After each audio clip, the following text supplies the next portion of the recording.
Welcome to the final lesson on cohort analysis. In this section, we will learn how to build powerful cohort analysis visualizations.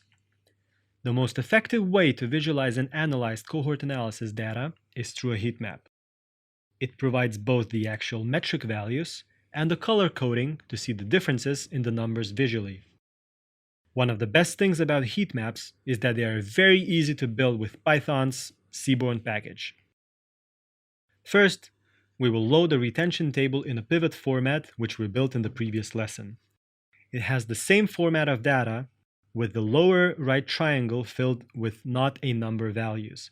This is expected, as the more recent cohorts had less time to be active. You will see in the next page that having NaN values helps producing a clean heat map. Let's get down to visualizing the retention rates as the heat map. The first step is to load the packages seaborn and pyplot.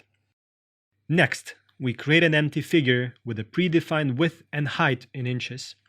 We can customize this view depending on the format of the data. Then we add a title to the table, and then we call the seaborn heatmap function. We pass the retention table to the data parameter. Ensure the numbers are also printed by passing true value to the annotation argument. Then define the format as percentage with one decimal value. The vmin and vmax parameters are used to anchor the color map and make sure the outliers don't impact the visualization. Finally, we pass the green palette to the color map. You can find multiple other color palettes in seaborn documentation. We can now run the plot show function to bring the heat map to life. Here we go.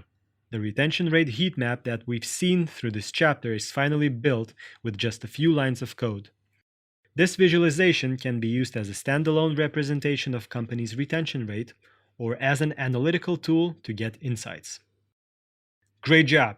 Now it's your time to visualize customer cohorts metrics in a heat map